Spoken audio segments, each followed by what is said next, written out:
Alright, y'all, let's talk about the greatest love story New Orleans has ever had. The city and her poor boy. Now, it all began back in 1929 when the streetcar men went out on strike and the Martin brothers started feeding them free sandwiches on long French bread loaves. Here comes another poor boy, they'd say. And the rest? Well, the rest is delicious, delicious history. The poor boy in this city are two of a kind. Messy, proud, and beautiful in all the wrong ways. Both are built on grit, grease, and grace. Now, this ain't fancy food. It's survival food. It is what you grab when life has gone sideways, but you still want to eat good. New Orleans gave the poor boy its swagger. The poor boy gave New Orleans her flavor. And together, they've been keeping this city fed in body and soul ever since. 2. Get ready to be loud.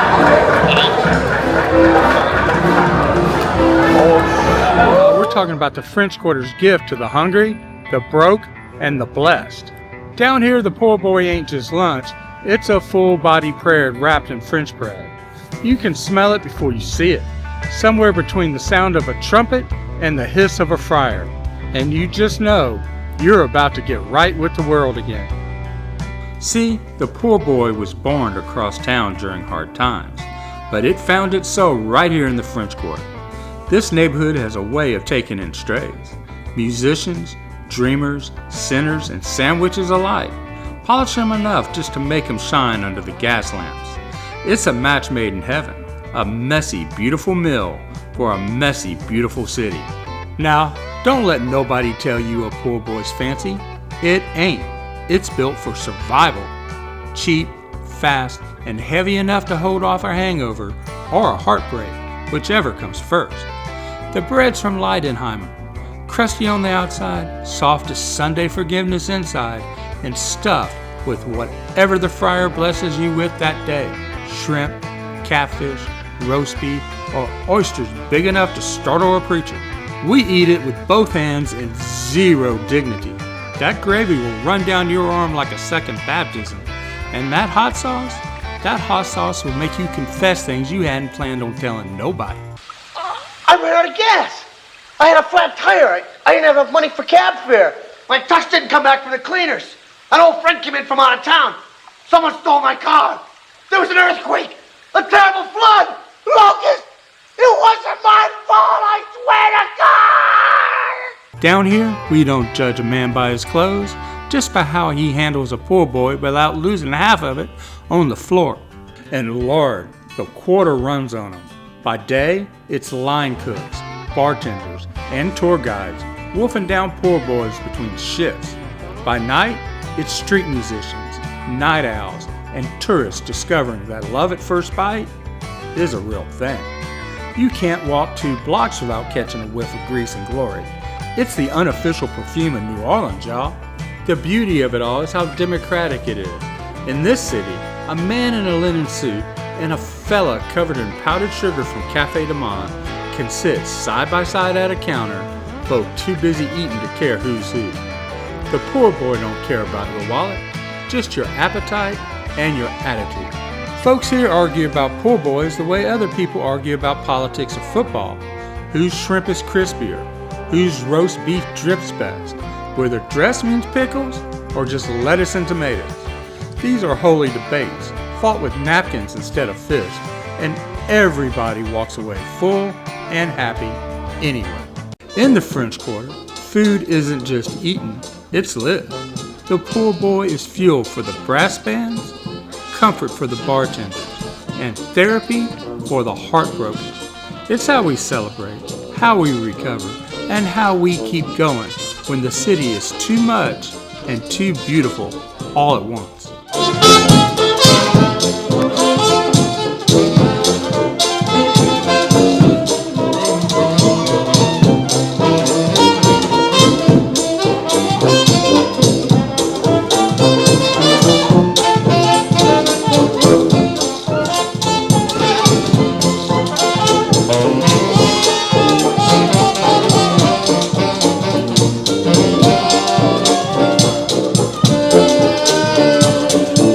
I've been to most of Mr. Ed's restaurants and I highly recommend them all, but I've never been to Mr. Ed's poor boy shop on Iberville, and I'm about to fix that. But first a little backstory. Now, right here off Canal Street, where the French Quarter starts to sober up before breakfast, there's a little alley called Exchange Place.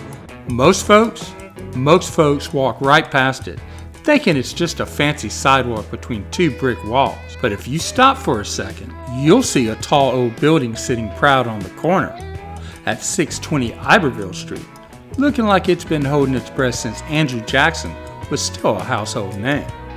That place went up in the 1830s, back when New Orleans was half mud, half miracle.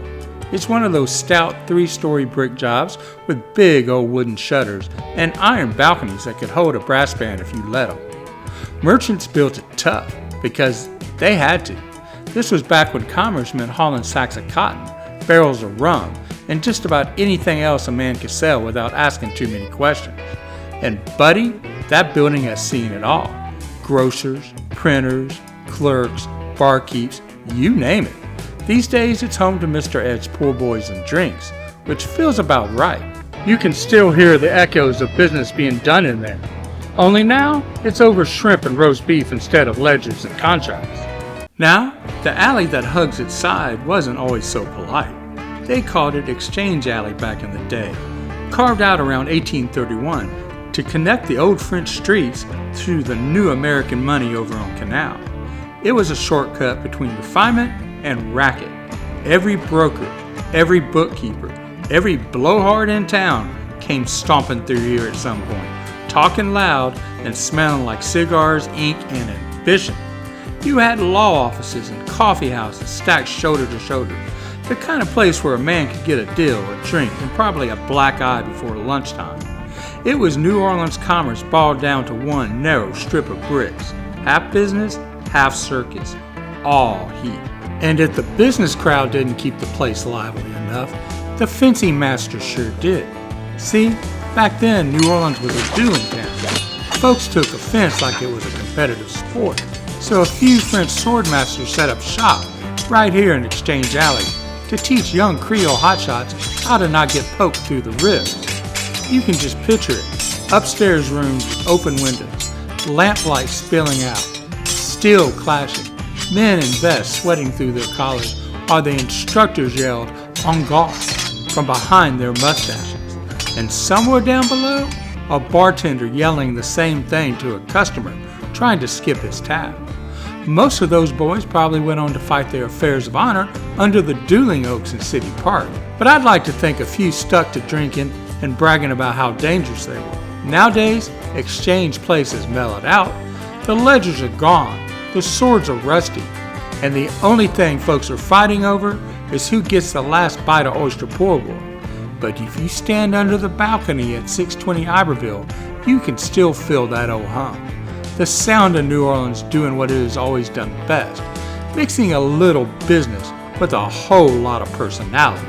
Go in, grab yourself a sandwich, lean back against the brick, and listen in close.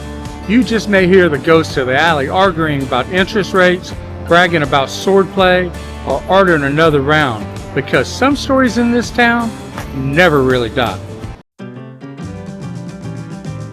Now, let's talk turkey. Well, not just turkey. The Thanksgiving poor boy of Mr. Ed's. Picture this. You've done your day. You're a little bit tired. Maybe you've been walking the quarter. Maybe you're just ready for something that says holiday, but also sandwich. You walk in, they hand you the poor boy. It's stacked. It's got the turkey, the stuffing, the cranberry sauce, and at its heart, it has the gravy, which keeps everything moist and delicious. And it's nestled in that soft but crisp New Orleans French roll type bread that holds its own against all that enters. You take that first bite and you think, okay, this is what Thanksgiving would taste like if Thanksgiving had the gumption to show up in a sandwich, unbutton its jeans a little, and wink at you. The bread gives just enough crunch to tell you, we're serious, but the inside stay moist, rich, layered. The turkey has some character. Not rubbery, thank heaven. The stuffing sauce bites give some tang or sweetness depending on how they play. The whole thing feels like comfort and mischievousness all at once. If I had to rate it, I'd say it's like showing up to Grandma's house for Thanksgiving, but Grandma's gone on vacation and left her best cook in charge. Someone who's decided, we're doing turkey, but let's also do poor boys. One caveat though, this is a heavyweight sandwich. Bring your appetite, or plan for half to go. The portions are large, so you're going to need a to-go box. If you're in the quarter and you want something that says local flavor, holiday vibe, no fuss, Mr. Ed's Thanksgiving Poor Boy is your ticket. It doesn't dress up in a tuxedo, it wears comfortable shoes and says, let's eat.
Alright y'all, let me tell you about a little uptown spot that's so local, your GPS probably thinks you're trespassing.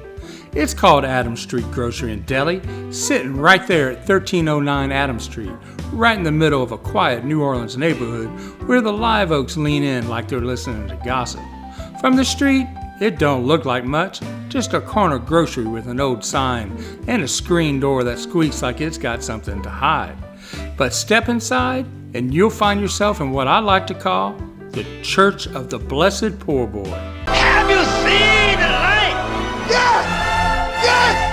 Jesus H. Goddamn Christ! I have seen the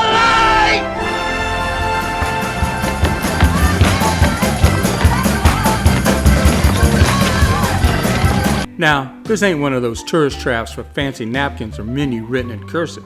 No sir. This is where the regular folks go when they want a sandwich that don't mess around. You can get a fried shrimp poor boy big enough to feed 2 grown men or 1 hungry New Orleanian for under $10. And it comes out wrapped in white paper like a little gift from heaven, dripping just enough hot sauce to baptize your taste buds. They've got over 20 kinds of sandwiches here, plus plate lunches that'll stick to your ribs longer than your New Year's resolutions. The front half of the place still sells snacks, sodas, and the sorts of odd ends you only find in old neighborhood groceries. The back half, that's where the magic happens. The grizzle sizzle, the air smells like butter and fry oil, and the folks behind the counter greet you like family, if your family happen to cook better than you do. Nobody's quite sure how long Adams Street Grocery's been feeding the people of Uptown, but around here, that don't matter much. It feels like it's always been there, quietly keeping the world upright, one sandwich at a time. You go there for lunch, sure, but you stay for the small talk, the kindness, and the reminder that some of the very best food in New Orleans still comes from a counter tucked behind a dusty shelf of chiwis.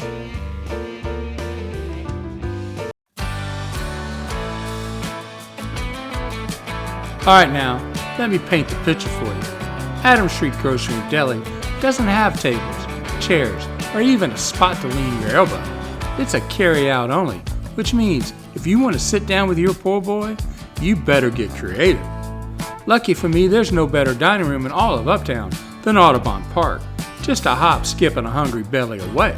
So I take my brown paper bundle like it's sacred scripture and head toward those live oaks drooping low over the grass, whispering secrets from 100 years back. Now Audubon Park, she's a fine old lady with a history thicker than a roux and lint. It used to be A.T.&D. Barree's sugar plantation, back when turning cane into gold made you a somebody. The city bought it up in the 1870s, and not long afterward, it hosted the 1884 World Cotton Centennial, A grand old fair that left behind more pigeons than glory. Then John Charles Olmsted, son of the fellow who built Central Park, came down and laid out them curving walkways and shady lagoons where the ducks act like they own the place.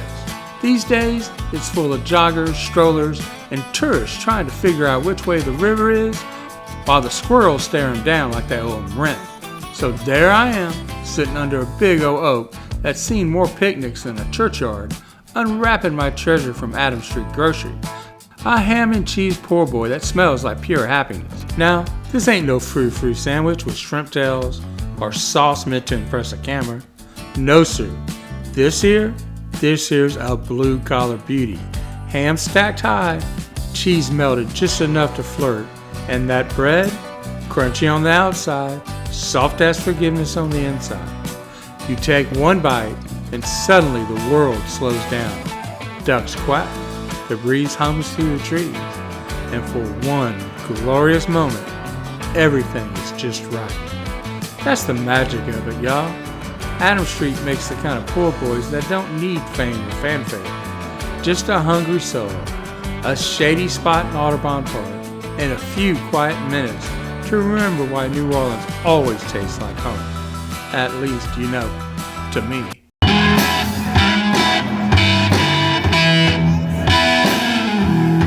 Well, I sit down, whoa, my baby's hand, and I sat down the birthday. Said, come on in now. She said, my husband just left. She said, my baby just left. Oh, well, well, well. Oh, well, no. Oh, man, man.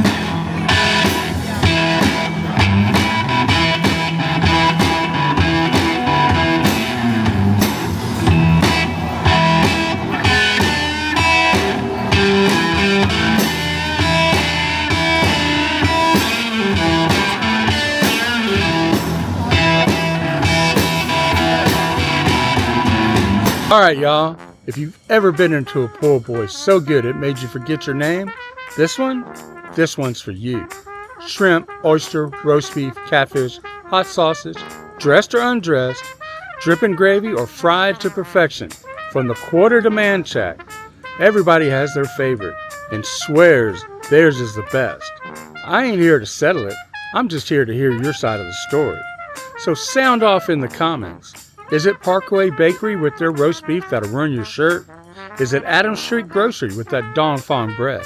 Or maybe it's your Uncle Ray Ray's down in La Place, running a backyard fryer with one hand and holding a purple haze with the other. Now, keep it friendly, but don't feel afraid to stir the pot. Winter gets bragging rights, a full belly, and maybe a nap if the gravy hits just right.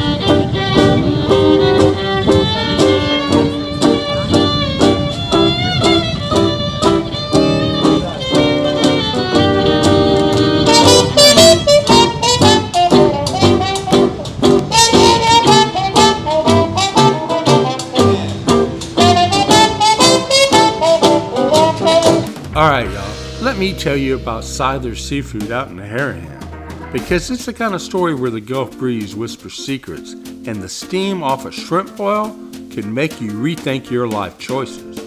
Back in the early 2000s, specifically 2004, a fella by the name of Jason Seither decided that Harahan needed a seafood spot that didn't just serve fish, but spoke to fish.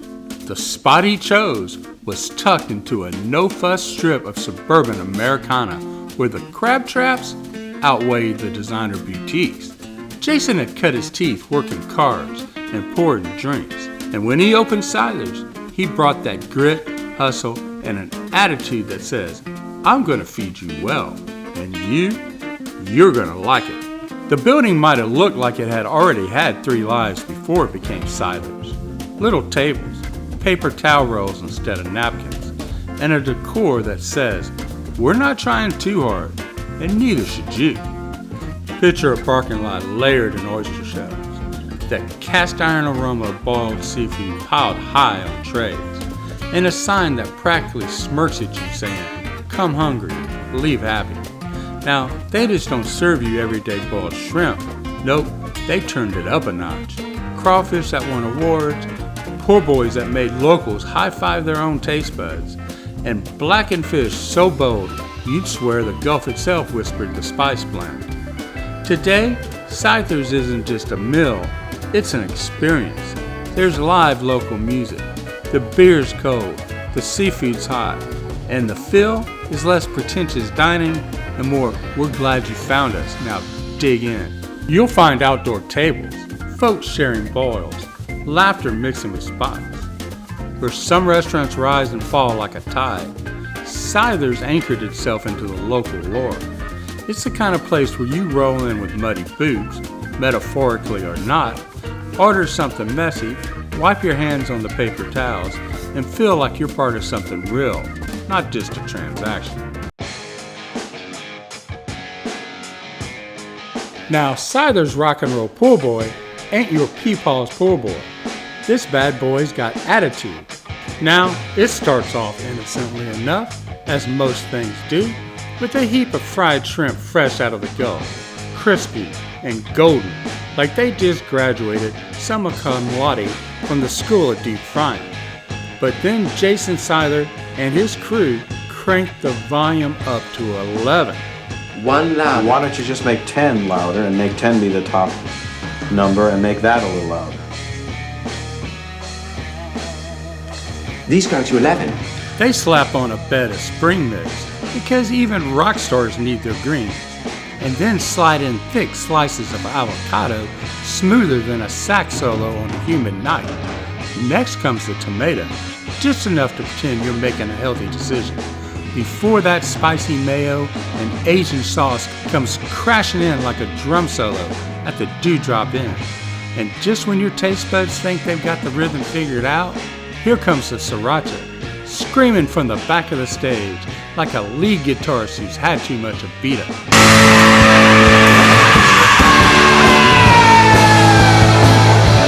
The whole thing's wrapped in Liederheimer bread that somehow holds together through all that chaos. Every bite, a sweet, hot, crunchy, creamy explosion in your mouth. A gumbo of rock and roll, backyard boil, and street corner swagger. You'll finish it fanning your mouth, tapping your foot, and grinning like you just got backstage passes to Flavor Palooza. So yeah, call it a poor boy if you want, but that rock and roll poor boy at Seither's, that's a headline.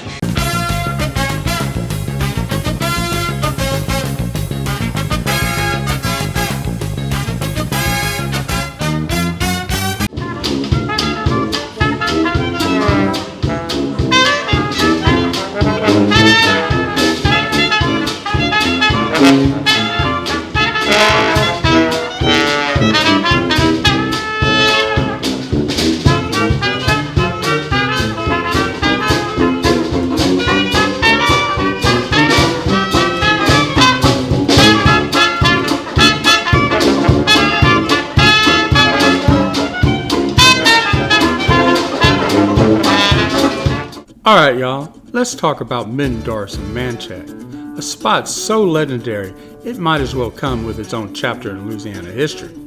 It's been sitting right there between Lake Maurepas and Lake Pontchartrain since 1934, when a fella named Louis Middendorf and his wife Josie decided to fry up some fish for the travelers rolling down that lonely stretch of road.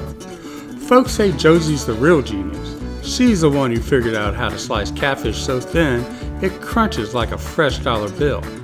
Now picture this, a little wooden restaurant perched near the bayou, swamp breeze blowing, cypress knees poking out of the water, and a sign out front that smells like fried heaven. Back in the day, you see, fishermen would pull their boats right out back, track mud across the floor, and still get served with a smile. It wasn't fancy, but it was honest, the kind of place where every plate had a story, and every story had a little grease on it. Time rolled on. Hurricanes came and went. Katrina, Isaac, you name it. And that old place just kept rebuilding and refrying. They say when the water rose high enough to float a piano, Middendorf still managed to serve lunch the next week. You can't kill a good idea, especially one that smells like hot catfish and hush puppies.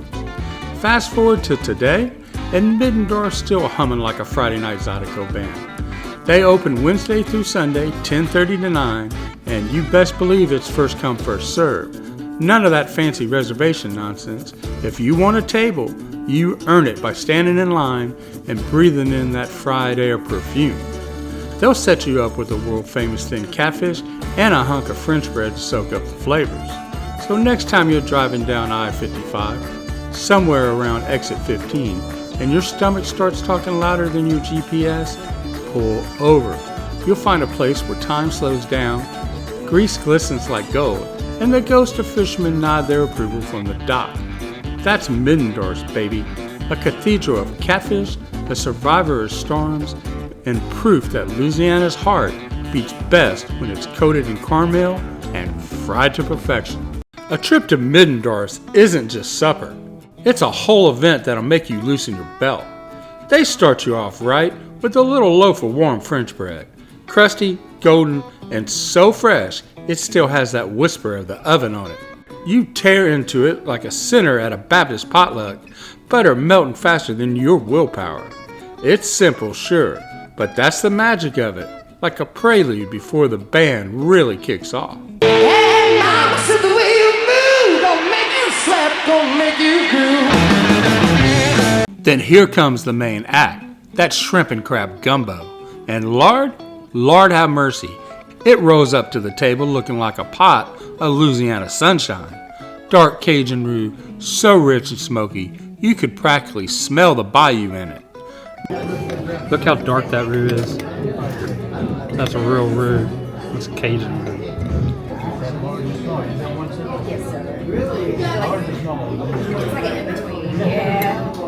I don't have the nuts to get that dark. But that burn it. That's perfect. It's not one of those gumbos that's mostly rice with a couple of lost shrimp floating around for decoration. No sir, this one's balanced just right, like somebody's grandmother still has her hand on the label. Just when I thought I couldn't take another bite, the waitress slides over a slice of German chocolate cake.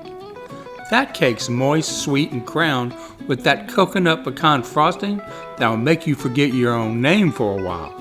I tell you, if heaven's got a dessert table, that cake right there, is sitting right in the middle with a spotlight on it. Middendorf's ain't just a stop, it's a pilgrimage. You come hungry, leave happy, and swear to yourself you'll be back the next time life starts feeling a little bit too healthy. Alright y'all, it's time to tell you about the thin fried catfish po' boy, the holy grail of fried foods between bread. Our quest is to find the Holy Grail. Yeah. Yes, it is. Yeah. Now this ain't your average catfish po' boy.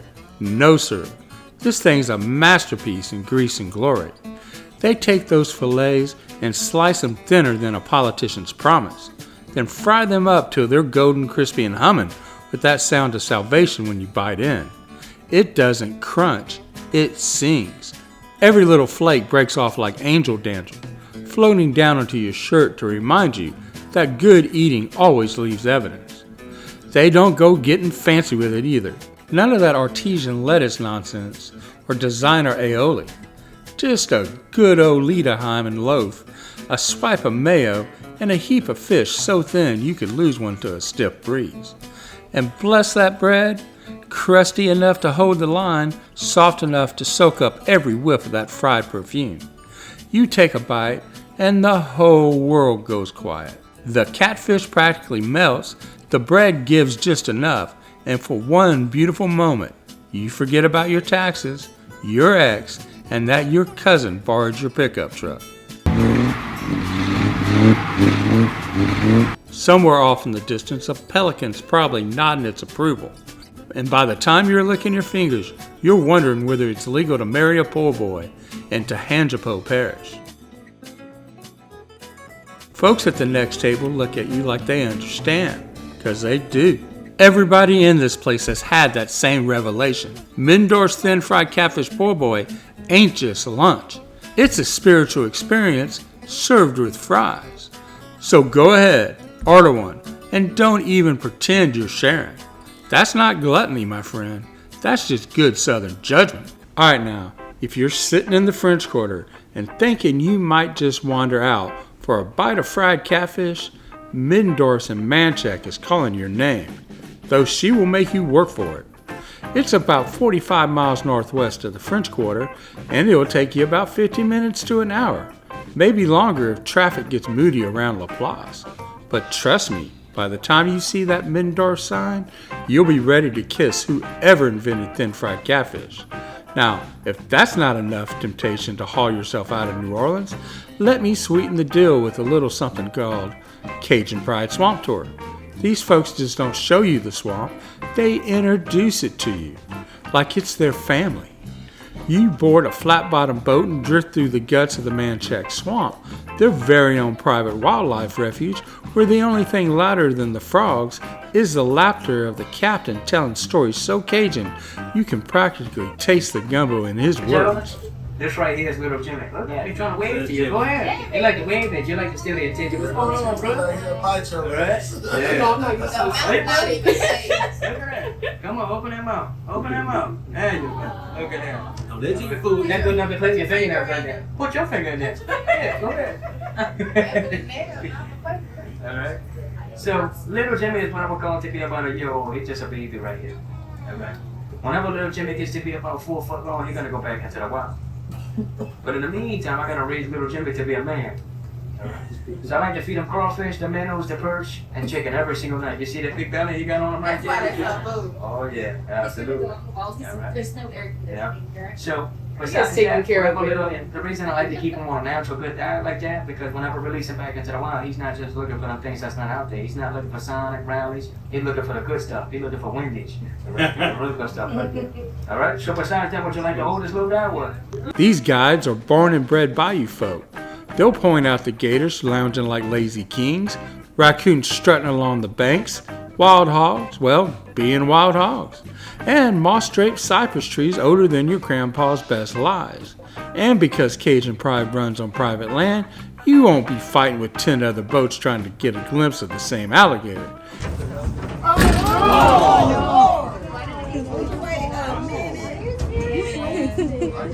Sorry.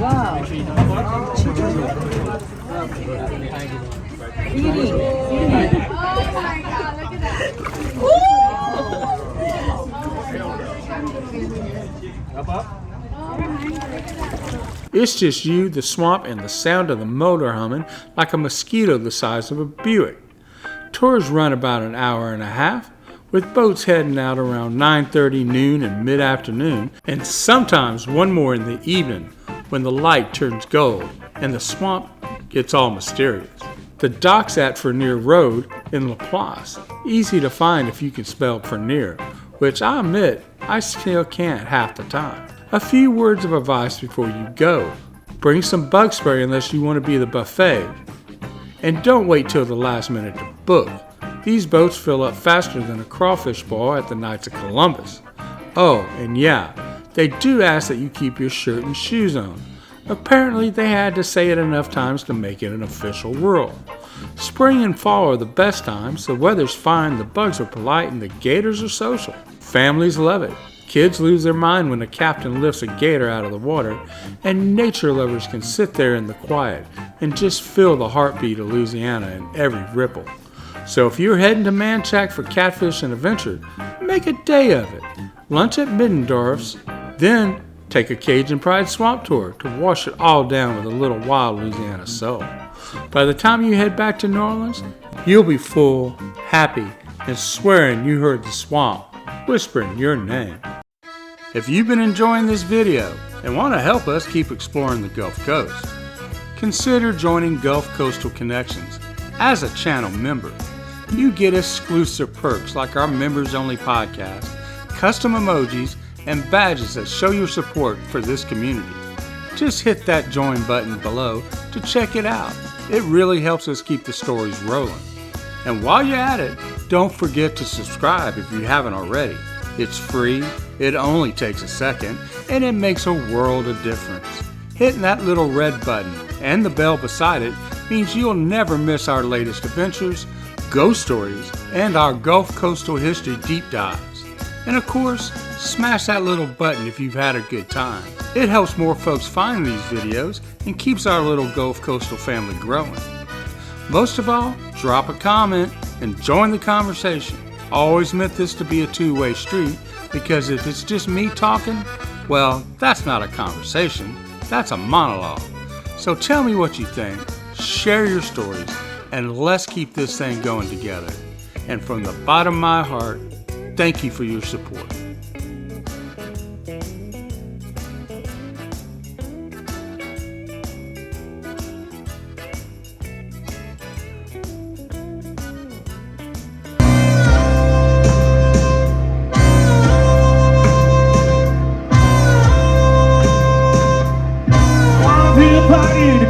Jail. This man dead, ever can do well. Man jumping and shot began to swing. Shutters knocked out, jammers, let's ride. All right, guys, let's rock. Come on, everybody, let's ride. Well, everybody on the wholesale block, every dance through the jailhouse rock. Simon played tenor saxophone. I hear John blowing on the side trombone. Jump off hill over Casper Bay. All in said she was a burn, okay, let's ride. Everybody, let's rock. Put those hands together. Everybody on the wholesale block, they dance to the jailhouse rock. Let's rock.